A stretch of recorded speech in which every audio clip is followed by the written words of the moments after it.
Esta noche le doy la bienvenida aquí en la mesa a mi querida Georgina Moret. ¿Cómo te va, Gina? Muy bien, muchas gracias, Víctor Hugo. Muchas gracias por la invitación. Bienvenida. Y también le damos la bienvenida por primera vez a esta mesa al cierre a mi muy querido Guillermo Osorno. Guillermo, ¿cómo estás? ¿Qué tal, Víctor Hugo? Buenas noches. Buenas noches. Pues tenemos mucho tema que platicar el día de hoy porque pese a que estamos a punto de entrar a un día no hábil, a un puente, la verdad es que la agenda política no ha dejado de moverse y hay muchos temas que ya están ahí en la mesa, en la agenda. Vamos a arrancar con uno que está haciendo mucho ruido en este momento, me refiero al del voto útil.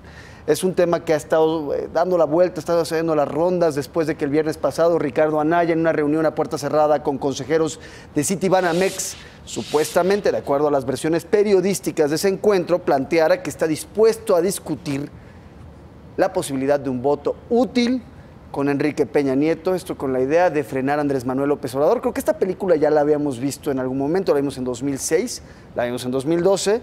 Obviamente, o al menos lo que hemos visto en las últimas horas, Ricardo Anaya ha salido a tratar de desmentir esto ante el revuelo que ha generado, ante las críticas que ha generado, pero el tema está ahí, el voto útil. Georgina Moret, ¿realidad o ficción?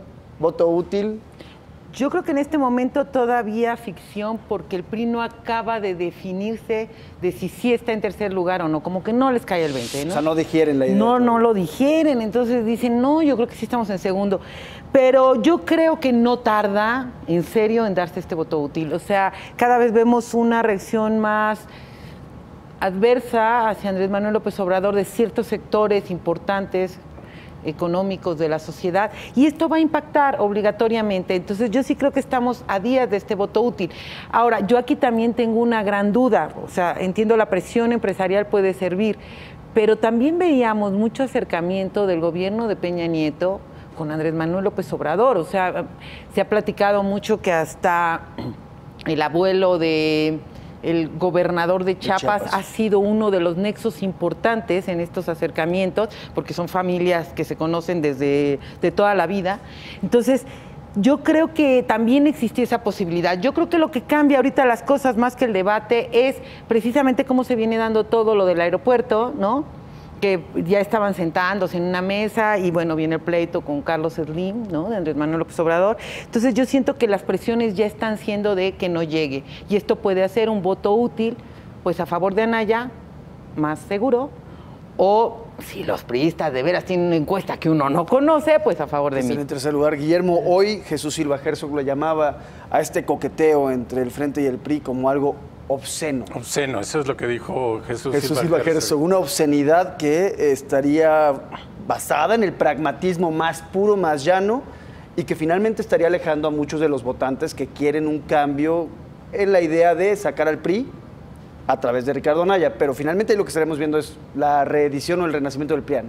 Así es, lo que dice Jesús Silva Herzog es que en efecto sería un acuerdo obsceno, en parte porque también fortalecería algunas opciones antidemocráticas que quisieran que Andrés Manuel López Obrador perdiera a toda costa, bajo cualquier circunstancia. No importa lo que se tenga que hacer, no importa el uso que se le tenga que dar al Tribunal Federal Electoral y subir al bronco a la contienda, no importa que se haga un uso faccioso de la Procuraduría en contra de Anaya.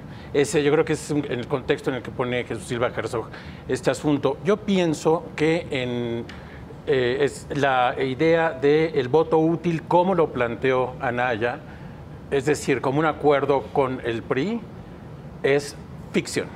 Desde mi punto de vista, no es un acuerdo que creo que se vaya a dar. Todo mundo en los siguientes días salió a decir que no era así. En efecto, hay una definición todavía por verse de la campaña de Mid que está en serios problemas, y el propio Anaya ha sido muy claro que lo que quería hacer era convocar a la ciudadanía, no a un acuerdo cupular.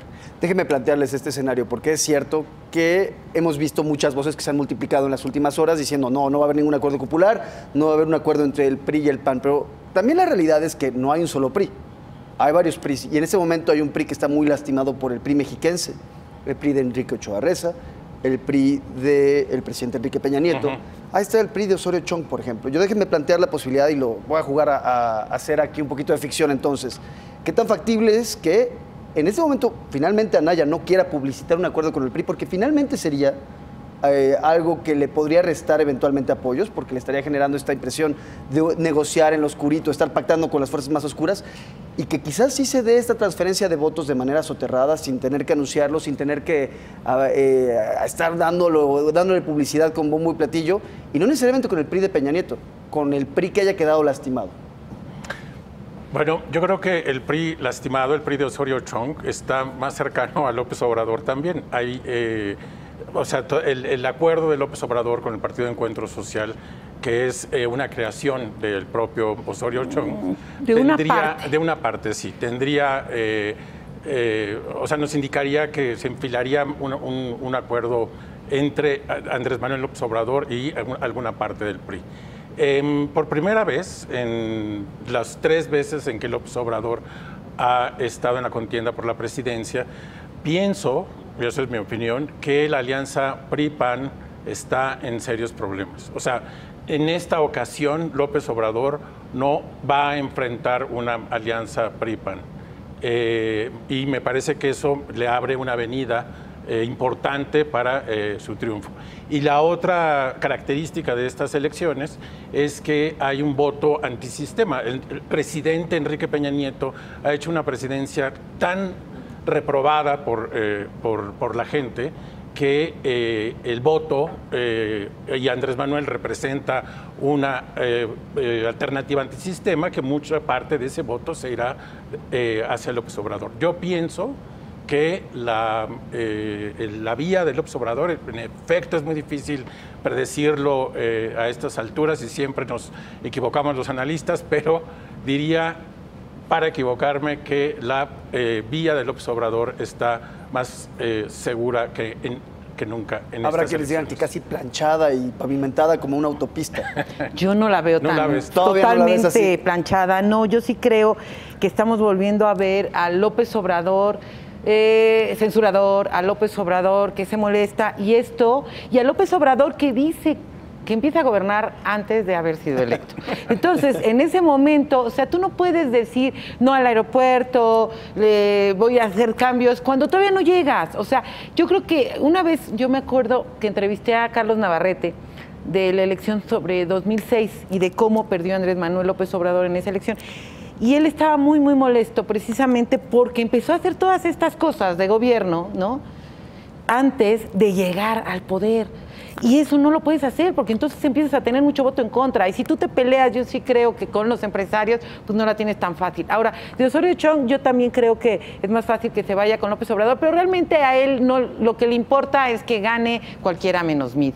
¿Por qué? Porque la verdad es que quiere ser como fue Manlio Fabio Beltrones, pero además imagínate ser casi el vicepresidente desde el Senado de la ¿no? República. Otra vez. Entonces yo creo que a él le da lo mismo siempre y cuando tenga esa gran posición que todo perfila que la va a tener. A ver, entonces déjame plantear, tú dices que es ficción, tú dices que no es tanto ficción. Déjame preguntarte, Gina, ¿es más grande el temor que pueda haber entre los priistas a Andrés Manuel López Obrador que el odio que le pueden tener a Ricardo Anaya?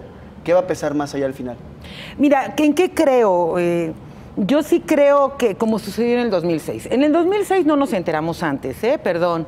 Nos enteramos después de la elección de cuántos gobernadores apoyaron a Felipe Calderón. Pero todos veíamos cómo se iba colapsando la candidatura de Roberto Madrazo. Pero bueno, estaba colapsada desde que se la quedó, ¿no? O sea, se la agandalló y se colapsó el PRI, se colapsó su candidatura, pero realmente nos supimos bien cómo fue hasta después. Es ese PRI que se moviliza, que pueden tener algunos gobernadores priistas. O sea, ya no es ese PRI que estaba en todos lados, ese PRI que era una estructura territorial, porque se ha ido rompiendo. Pero ese PRI que todavía se pueden movilizar algunos gobernadores, como en el Estado de México, por ejemplo, que todavía movilizan gente, ese PRI se puede en un momento dado votar por Ricardo Anaya. Y yo sí me pregunto,